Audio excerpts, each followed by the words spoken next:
writer of Psycho 2, Tom Holland. Come on down.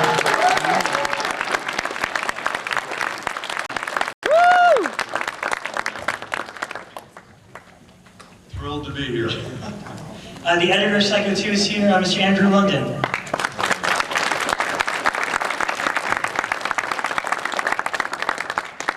He played Deputy Poole, Mr. Chris Hendrie.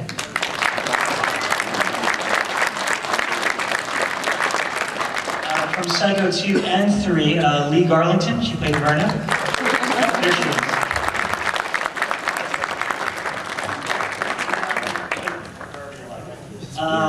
From Psycho 2 and 3 and 4, Mr. Kurt Paul.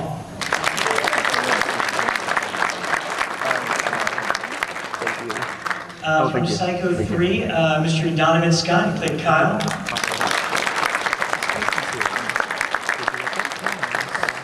Also from Psycho 3, Miss Juliette Cummins.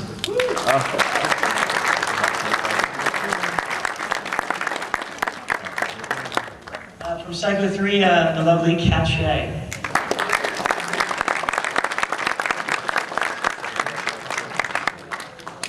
Okay, from Psycho 4, we have the director, Mr. Mick Garris.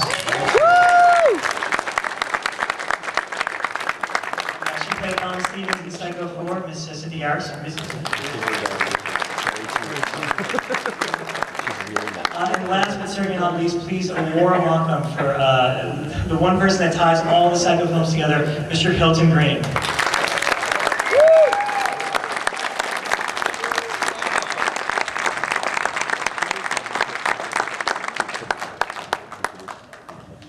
Does everyone have a seat? So this is pretty neat because I spent the last year individually going to every one of these people's houses, and I'm sure they probably thought I was a weird kid tracking them down about the Psycho movies, but here they're all together and it's fantastic to have them. So I guess we'll start with the original.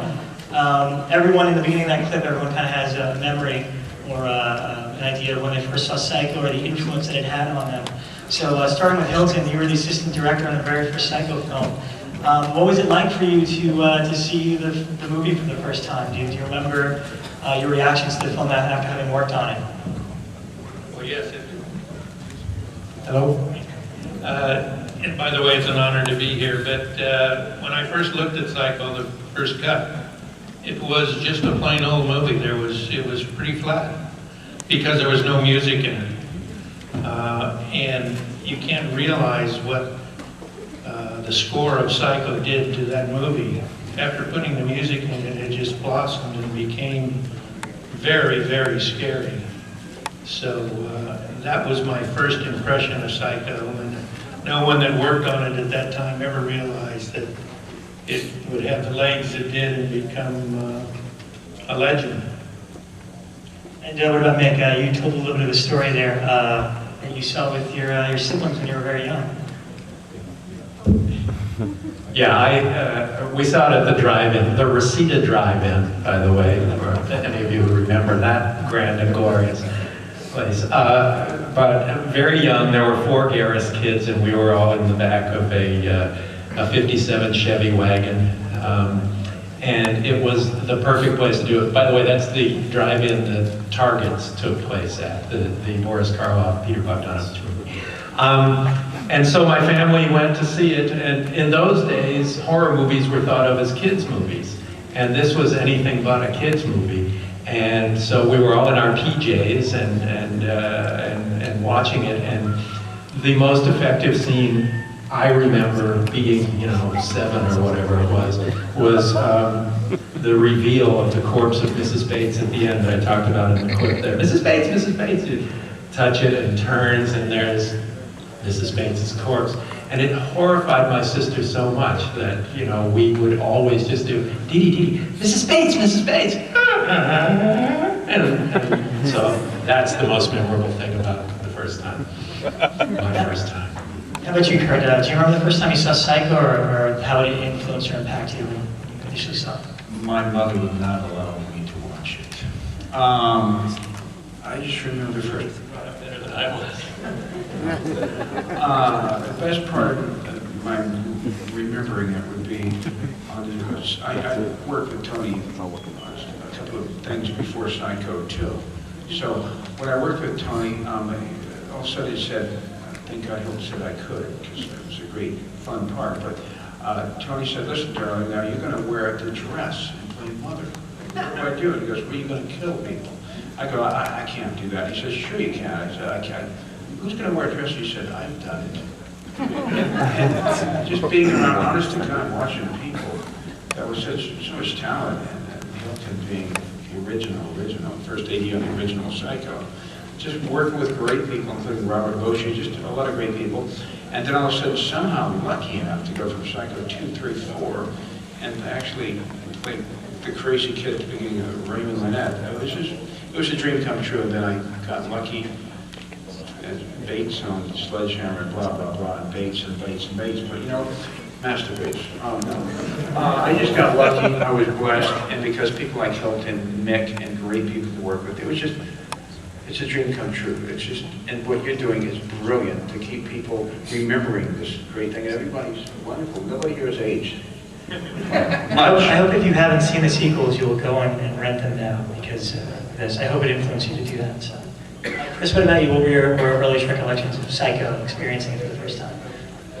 Well, I believe I saw Psycho in 1962 in the Warner Theater at Worcester Academy in Worcester, Massachusetts. Woo. And ironically, my best friend at Worcester, Tom Holland, saw the same show. We were both terrified. And he ended up writing a wonderful script, and I'd like him to describe his first reaction, which I think is the important one.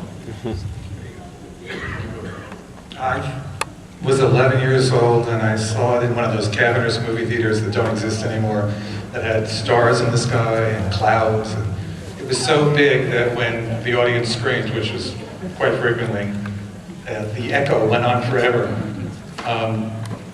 And I think that movie changed the bathing habits of a generation, because everybody was convinced, did you really lock the door? Did you lock the door when you went in there? But I remember how it affected me. I remember after that, like always peeking out of the shower as a kid. But it was great, because it wasn't that far afterwards, it seemed, that we were all together thinking of ways to pay honor to it. It's hard to imagine now, but Psycho was a seismic event in film. It changed. It changed horror. It changed the intensity of the experience. You saw a montage. At least I did. I saw a montage like I'd never seen it before. You have to remember, up till then, we were looking at Hammer films with like Christopher Lee, and we were looking at the AIP stuff with Vincent Price. And all of a sudden Psycho comes out and it all changed. So everything where you are today is because of Psycho. It changed the language of film, and that was because of Mr. Hitchcock. Juliette. Do you remember seeing Psycho for the first time? The influence? Okay. I didn't know if you wanted us to do it. Professionals in front of us. Gosh, I was in bed. Scared. I remember it was raining and I saw it for the first time, and I was in my, I think it was 16 or 17. And I just knew, I knew that this was a master. This was huge to watch this, what Hitchcock had done. And I know you had mentioned you're a big Hitchcock fan. Was that your introductory movie into Hitchcock's career, or were you already following his other film, or at least Psycho? no, Psycho was the first that I had seen. And then when Tony hired me, then I saw everything. Just to see what he was brought up with. Because Hitchcock. Anyway. How about you, Lee? I was only like, what, 5 or 6 when it came out. So, seriously, I'm not lying. But when I was in junior high, because it took a long time for things to come on TV, so I think when I was like 12 or 13, Psycho was coming on TV. We had like 8 girls spending the night, and I lived in Chicago. And then Senator Percy's daughter was stabbed to death, and the show was canceled. We were devastated. 8 girls with no horror movie. So I actually never saw it until I got hired to do the film. And then I went, oh, I should probably see the first one. And my claim to fame, though, number 1, Psycho 2 was my absolute first acting job I'd ever done on film or television. So it was the most thrilling 4 days of my life. And number 2, I was the handwriting of Mother. Do you remember? Mother, we had like 10 of us who submitted our version of what we thought Mother's handwriting should look like. And I was selected. It was a big deal. I think I was about 13 and was really into Ray Harryhausen more than anything. And I wasn't really into adult drama kind of movies. I was still doing fantasy. But the interesting thing at my theater was you couldn't go in until the ending was over. You could not go in late to that movie. And so I was very curious why that was happening. Yeah, on the poster, everything. And in my theater, they really would not let you in. That's how they do movies ever since then. Because back then, you could walk in and out of movies. I mean, they used to have newsreels before them and things like that, correct? Right. So you can pretty much walk in any time during the day, catch half a movie, and stay to see the first half. But Psycho was pretty much the first movie where they forced you to go from start to finish. You couldn't get in. And technically, that's the way we watch movies now. We go to the movie theaters at a set time, and that was pretty much the first movie that, you know, made a habit of it, so. The other enticement for me was in Ray Harryhausen movies, they used a lot of Bernard Herrmann music. And I loved Bernard Herrmann music. And when I saw that was on the bill, as well as I couldn't go in late, I had to go see it, and I was a Hitchcock hooked after that. Cynthia? I'm trying really hard to remember seeing it, but I know I saw it first run on Hollywood Boulevard because I grew up in Hollywood. But really all I remember is my little brother being able to get even with me for all the rotten things I ever did to him by laying in wait for me every night when I take my shower and throwing the shower curtain back over and over again. So I just eventually stopped taking showers and took baths for quite a while. Katt, do you remember seeing Psycho for the first time and how it affected and influenced you? Yeah, I do. It was on a really small little TV set, and I was a very young kid, but it's amazing that it had the power that it did even on a little TV set. I would run into the shower and run out as fast as I possibly could. And I just realized that Psycho 3 was my last acting role that I ever did. Direct after that. Yes, and it was great because Tony was so generous with letting me ask the DP all kinds of questions, and it was really nice. It was a great movie to have as your last. Why don't we talk about how everybody got involved in their respective Psycho movie? Katt, you told me a funny story of when they brought you down to the back lot of Universal to audition for Tony, and you auditioned against. Yes, the casting director brought 3 actors down to audition for Tony, and he had me audition with a bush. So, you know, it was one of those nightmare auditions that you hear about where he said, no, don't say the words to me, talk to the bush. And I guess that was a big test, you know, whether you could do that. If you can act with the bush, I guess you're pretty solid actors. No, it was very flattering. He hired me right away. He said, you have the part, but I have to read those 2 other girls. And that had never happened before, so that was kind of exciting and wonderful. And Cynthia, how was it for you to work on Psycho 4 with Mick, which was one of his early films? Well, I slept with the director, of course.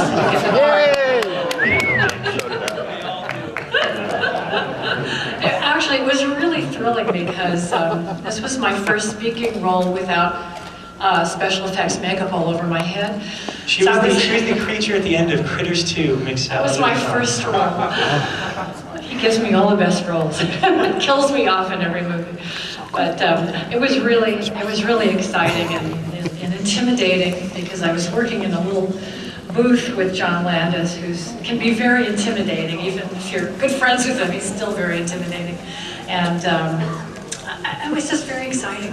And having Anthony Perkins around, even though I didn't work with him, he was around a lot, and that was incredible. And Donovan, when you did Psycho 3, you told me a story that Tony actually had remembered you from commercials and and asked you to come in for that. What was your audition like for Psycho 3? Yeah, I was, my career was on a roll at that time, and I was starring in several movies. Police Academy, folks. Police Academy, Sheena, there was a bunch of them at that time. And I got called, my agent called me and said, there's a few lines in this movie, and Anthony, it didn't say Anthony Perkins, it said Psycho 3. And I said, come on. I think if it's just a couple lines, I'm really not interested. He said, well, okay, I'll call and tell them to tell Anthony Perkins that you don't want to go in. I said, wait a minute, who's doing it? They said, Anthony Perkins is directing and he also wants to cast it, he wants to see you. And I said, okay, I want to go see him, I want to meet him, so it doesn't matter, yeah, let me go. And he had seen, 9 years before, he had seen me in a play at the Rodeo Drive, I don't know, Cannon Theater, it was a Cannon Theater, yeah. And it was called Zen Boogie, and it was a rock musical, and in all the commercials, it was just me as a Buddha sitting there laughing while the credits would go across. And he called me in and said, listen, I'm building this suspense, and I remember your laugh, and I love that laugh, and I want you to do that laugh before this death in the bathroom. And I said, okay, yeah, I would love to do it. He talked to me for an hour and a half, and it was truly his passion for the film that made me want to do that at the time, because I would never have done that. And I didn't think, these films were going to be that good, and they were fantastic. But the passion that he had talking to you about it was like hypnotizing you. You couldn't say no. He would have been great in The Godfather as well. Could not say no. I love it. And Lee, for you, Psycho 2 was your first gig, and then you've done many since. And then you told me that Psycho 3, you worked with plenty of directors, but you always cite Tony Perkins as your favorite. Tony Perkins, my favorite director who ever lived, just bar none. And I've worked with a lot of directors. And for me, it was when I did Psycho 2, and I had a tiny, teeny part. I'm Myrna the Mean Waitress. That was like my billing, Myrna the Mean Waitress. And Tony, I thought he was a little odd in Psycho 2. He was just sort of in his own little world. And I was like, okay, whatever. Psycho 3, when he was the director and they brought my character back, I'm telling you, very rarely do you find a director who equally well works with the crew and with the actors. You usually either get an actor's director or you get a crew director. And a lot of times for a first-time director, there's like 4 categories. They're either really good, they're overwhelmed and being pushed around by the first AD or the DP, or they're dreadful and they're trying to micromanage everything. I guess that's only 3 categories. And Tony would literally, the guys would be laying down track for 2 hours, and he'd come back, he'd walk in and go, I don't think we're going to do that. And they go, yes sir, Mr. Perkins, sir, yes sir, right away. And they started picking up, nobody groused, nobody complained. And he would say things like, I had a scene, and he just came up and goes, you're about to have a date with a guy you had a crush on for 7 years. Go. And what the scene was about had nothing to do with that, but that was what he wanted to be feeding me while I was doing the scene. And he would just know exactly how to talk to you. And I'll just say one other little thing. My favorite thing is Tony did not and first of all, I could never call him Tony. It was always like, I'm sorry, if I met Robert De Niro, I would not be calling him Bob. It just isn't right. I just called him Anthony Perkins. That was his name. Anthony Perkins, can I ask you a question? And he did not like people who pandered to him. He was not interested in sucking up. And I remember the few days that I would work, he'd go, Lee, come sit here. And we would argue about everything. Every movie he thought that he had done was great, I thought was terrible. Every movie, we argued about music and politics, and he was just so much fun, and he loved to communicate. He had such a sparkle, and he was absolutely one of the most fun. I mean, I don't think I've ever had that much fun with a director in my life besides Anthony Perkins, and that's who he is, Anthony Perkins. Juliette, do you remember your audition? Oh my God, my audition. Oof. My audition was so cool. No, it really was. No, yeah. It was so cool. I walked in there naked, and he said, you're hired. I walked in there, I knew Tony was gonna be there, and but it didn't really faze me. I was so new at acting, and I had just walked in, but I will say that the moment that I walked in, it was kind of like vertigo. Tony was sitting on a chair, And it was almost like the camera pulled back as I walked in. And he just put out his hand and just smiled and introduced himself and he said, let's get together. I mean, let's work. And I was really flippant. I didn't know who he really was at the time that I auditioned. And I didn't really care. I just did the work. And I remember I flipped him off, Bird, in the middle of the scene, and I walked out the door. And I left. I didn't even come back in the room. I just left. My agent called me and said, oh, where are you? And I said, I'm in my car. I'm going home. He goes, you didn't even go back in. I'm like, no. There was no need to. The scene was over. I didn't know I was supposed to go back in. And they said, you got the job. Yeah. So, I mean, he was funny. What you guys don't know is that he was so funny. He was a little bit dark, but he was very passionate about what he did. And he really loved life and loved every second being on the set. And he loved actors. He loved people. He loved what he did. And yeah, and I loved him. He was a really neat person. And Tom, you were obviously a huge fan of the original, huge fan of horror in general. What was it like to, you had a history with Richard Franklin beforehand, didn't you, when you got the gig to write Psycho 2? No, I had written The Beast Within, and Richard read a spec script of mine, and we met, and by some miracle I got the job, because I finally, after years of struggling, gotten my first movie produced, The Beast Within, and then it hadn't been a success, and I hadn't been able to get a job in a year. Incredible. It's true. And Richard loved my writing, and I think I worked harder on that script than I ever worked on anything else. I mean, really, because we knew we were going to get killed by the critics. It was so much of it was self-defense. Was there a lot of intimidation approaching it, or you tried your best to just ignore that and do the best script possible? We tried to build on the original. I mean,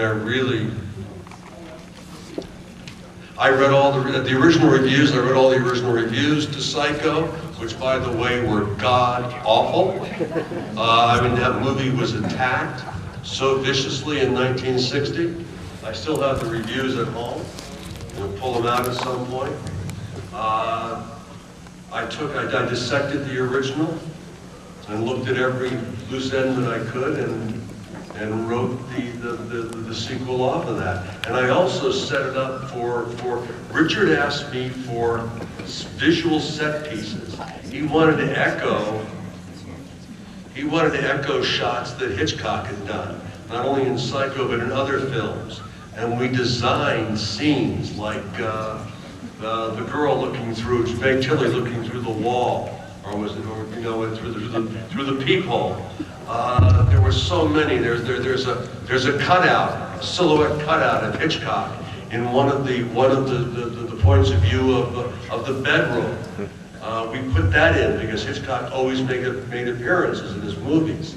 Andrew, next to me, can probably speak to this better than I can because it's now hard to remember. But I wrote that script and we designed the shots. I mean, so I was writing into his wanting to echo Hitchcock in the visual set pieces. And Richard was a student of Hitchcock's and when he was a student at USC, I think it had lunch with Hitchcock perhaps, but there's a photograph somewhere of Richard Franklin and Hitchcock walking the Universal lot together. Okay. Yeah. Richard and I went to USC Film School in 1967. And Andrew edited Psycho too. And we did our first film together in Australia in '74. He came to visit here in '79 with his co-producer on a film that he was trying to get off the ground called Road Games, which eventually was made with Jamie Lee Curtis and David Keith. I was working as a sound editor on Coal Miner's Daughter, and we were mixing it, and Richard came to visit, and I introduced him to Bernard Schwartz, who was the executive. Psycho 2. And Bernie was the executive producer, the producer of Coal Miner's Daughter. He said, Richard Franklin, isn't Dan up agent? And from that point on, Bernie ended up executive producer, James, and called Richard when the project was about to get off the ground. And the odd thing was, at the time I was working as a sound editor, Bernie Schwartz promised me that if I didn't do the editing on Psycho 2, that I would do the sound editing. And when I finally got the picture as an editor, I ended up doing the sound as well. Chris, do you remember how you became a part of Psycho 2? I knew the writer. It's a good in. Which was terrific. Actually, I've just come out from Dallas, playing several seasons at the Dallas Theater Center in Rep, and met Richard at Tom's house. And he had just come in, was talking about the film, and Tom said there might be a part for me in it, and he asked Richard if there might be a part, and Richard said, sure, one of the deputies. And so I think Jackie Birch was the casting director. I went and read for her, and then Richard just said, you'll be fine, you look great, you just had theater experience, and we'll cast you in the movie. So I was all of a sudden right in the middle of a huge, wonderful, brilliant project, and I'm thrilled to be a part of it. And also doubly thrilled because Tom and I had been friends since high school. And we've had a great show over the years, and I've been in several of his movies, and I'm always feel very touched that he would ask me to be in them. And I've always had a fabulous time being in them. So thank you, Tom. I appreciate that. And it was a thrilling experience to work with Tony Perkins. And Richard Franklin was a very subtle, beautiful director. And I think he did a fabulous job. As well as the editing was superb. And Kurt, you played Mother in 2 and 3, and then you played Raymond Lillette in 4. And Kurt was also Norman Bates in the Bates Motel TV pilot. So what do you take away remembering back on your experience from working on just about all the Psycho films? What stands out for you from the sequels? You know, it sounds like a repeated thing, but I was just blessed by great people. It was like, what a learning experience. When I worked with Tony, I watched him work, and most of the time I'd go, we'd be at the house running lines and such. When he did Psycho 3, the one he directed, I worked with him because he had to work with a really talented man named Bruce Surtees, and he just studied for months and months. I just learned so much by watching him work, and then when I was lucky enough to do that Bates Motel thing, that TV series, it was, money. It wasn't brilliant, but it was money with Bud Cord. And then that Sledgehammer as Norman Bates, it was like walking the park. It wasn't even a stretch. It was like I was blessed. The only time the greatest thing was when I was at the house after dinner. I was running lines, doing something with the script, and I said, this part, this Raymond Lillette, God, I can do that. And he said, well, I can't help you. You have to go audition for these young men. So I auditioned for these young fellas named Les and George Sidlam and Les Mayfield, who did Miracle on 34th Street, Museum production, just great kids. I don't think it was an act. His hair on his arm picked up a little bit, and it seemed to work. And I wasn't playing Tony, but just, honest to God, I was just blessed by watching a great actor who had Carrie. Right down, the last little quick one is, he would go up to me and find out the coffee boy's name making coffee on the set and say, darling, find out his name. He'd walk up to Jose and say, Jose, this is great coffee. It's a pleasure to meet you. If there's anything I can do for you. Tony was the givingest man in the world. That's my experience. He if I was out of line, he would let you know it, just like Hilton would. They're both great men to work with. I was blessed. Hilton and Tony. It's okay, it's lost. I think your friendship with John Landis helped you get the gig on Psycho 4, correct? It did. It was a very awkward situation because Tony had directed Psycho 3, and it was not a theatrical success. And he wanted to direct Psycho 4, and the studio didn't want him to, and in fact refused to allow him to do that. So here I come, you know, fortunately I'd been a writer for Steven Spielberg for a while. The only film I had directed at that time, the only feature I'd done was the timeless classic Critters 2. And I guess because it had a number in it, I was qualified. No, it was very difficult because I was very young and Tony wanted to do it, but fortunately he and John Landis are friends, and John and I have been friends forever. And so John talked me up really well, and I was working at Universal at the time, and he had talked to Hilton as well. John and Hilton, of course, had worked together on many movies at Universal. And so I had to kind of tap dance. I think I had to earn Tony's respect, which it's very difficult to earn that when you're much younger and you're new at the job and trying to prove yourself to an icon, prove why you should be there running the show to someone who had been the star of 3 previous incarnations of that. So there were some conversations that we had that were very complicated about, you know, I would say something like, you know, I don't really want to go much into camp in this, and suddenly it turned into a 45-minute sort of defensive conversation about what do you mean by camp, and bristling at the term. And so, you know, he was the most complicated actor I've ever worked with. I learned a lot from him. There was a lot of great stuff and a lot of stuff that was really difficult for me, but helped me grow in a tremendous way because of the challenge. Do we have any questions from the audience? Do any of you want to ask anything to anyone on stage? Don't be shy, it's okay. Right over here, sir. Yeah, this is a question for Hilton and Tom. While you were conceived, when did you start to conceive doing Psycho 2, and were there many scripts written, and did you by any chance contact Tony Perkins first to see if he was committed to the project? Scripts were being written first, no, but you couldn't make a Psycho without Tony Perkins, so that came first. And to get Tony and everything to agree to it. And before I would do Psycho 2, I went to Mr. Hitchcock's daughter, Pat, and I wanted to get the okay from the family because I was very close to Mr. H, and I would never do anything that I thought would offend him. And so I went to her and told her what the studio had in mind and everything, and would she mind, and what did she think that her dad would say.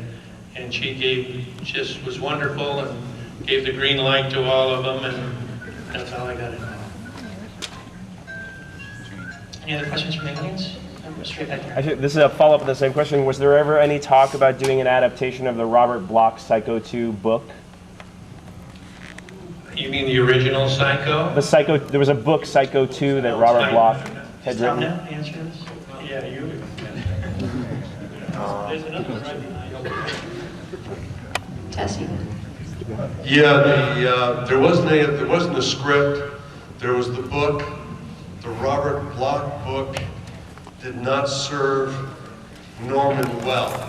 And I say that tentatively because Robert Bloch is also God. I mean, if Hitchcock is God in the movies, Robert Bloch was to so many horror writers. And I sat on a panel with him.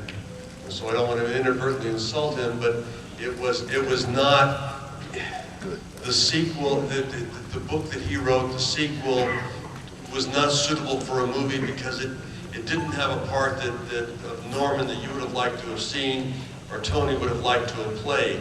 Also, the original Psycho 2, and Hilton can probably speak to this, that was a cable movie when we started out for Oak Communication. which was a cable company down in San Diego. And they were providing the financing. And my memory, and Hilton can correct me, my memory is we didn't have a feature film to begin with. We were going to be a cable movie. That's true, and that's where they started and came to Universal and wanted to do it, and that's when I got involved, and Bernie Schwartz came in on it from the Oak people, and that's how we all got started. Yeah, then, you know, pat myself on the back, but the script, I didn't realize, did you have Tony before the script was written? We had to, yes. Okay, well then, anyway, my memory is that what happened was that they announced that they were going to do Psycho again with Tony, and all of a sudden the worldwide interest from the press was so overwhelming that somebody at Universal said, well, hey, maybe this is more than a cable movie, and they decided to do it as a feature film. Right. You could never do a Psycho without Tony Perkins. The remake has proved. Yes! Woo! Yeah! Any more questions from the audience? This gentleman right here in the yellow shirt? Yeah, it must be hard after the home run that is Psycho. Was there anxiety of coming up to bat after that movie and making something that wasn't embarrassing or? Who are you asking? This is for Psycho 2. I'm sorry. Yes, and yes. That's why we worked so hard on the script. We knew we were going to get savage. We knew stepping out. Tony knew that too. I mean, so we were on Psycho 2. We were really serious, and we were trying to make. Everybody was trying to make a terrific movie. Tony, I mean, it was, and they did it for nothing. The end is all in the back lot. Maybe Hilton will remember, but direct without studio overcost was something like 3.8 or 4.2. You know, and the movie won. And okay, here's Andrew. Actually, I think the original budget was 3.5, and when Jerry Goldsmith came on, it went up another $250,000. And then, of course, the studio overhead, I think, brought it to just under 5. But partly because it was such a low budget movie for them, we only shot in 31 days. There was only one shot in the movie that was off the Universal lot, and that was an establishing shot of the Kern County courthouse at the beginning of the film. But I think for partly that reason, and partly because you were there, they left us completely alone. It's interesting you're mentioning numbers. I budgeted and scheduled the original Psycho for Mr. Hitchcock, and before we went into production, and it was a number that the studio was kind of thought it was a little high, and but with Mr. Hitchcock's name and everything on it. But the original budget of Psycho, and it came in at that price, was $780,000. And we shot it in 33 days. I'll give you another fact, and I may be wrong about this, but worldwide Psycho 2 made $90 million. And if you know, go to Hollywood accounting, if Tony Perkins hadn't sued Universal, I never would have gotten my $35,000 deferment because they had it in the red. And they made it at $4 million, they did $90 million worldwide, and by their bookkeeping, it was still in the red, it still lost money. Well, I'll top that one. I had a piece of it, and I still don't have a nickel back from that piece. Well, we're out of time here. One more question. Ryan? Dude, can you talk about making this documentary, tracking down these great folks? I mean, what is going on? What's the status of the project? And do you go beyond the franchise? Do you go to the TV show and stuff? To summarize it briefly. Do it as fast as you can. I will. I had done this documentary I've done completely independently with one of my best friends, John, who was crazy enough to go on this trip. It's me and him going to each and every one of these people's houses, and they've all been really, really great about it. And right now, I'm hoping to finish in the summer. I'm still trying to find, I just contacted Diana Scarwood for part 3, so I think she's going to be in it, and hopefully Hendrie Thomas from 4. So I'm still trying to get the last few people, and I don't want to jinx it, but yes, there is interest to complete the documentary, and you'll all be very satisfied because it will bring a lot of interest to all 4 movies again in special editions, maybe. We'll Thank see. you. Thank you. Thank you for everybody. All right, let's hear it for Rob G. Rob G. Distinguished panelists from Psycho 1, 2, 3, and 4. And they'll be signing backstage if there's a few. Sit tight for now, and we'll go over the autograph procedure. So just sit tight. Let's hear it again for Rob G for putting together this amazing panel. Check out this article in the voice of Fangoria, Brutal Massacres. Hopefully you can hear something out back. Is that good?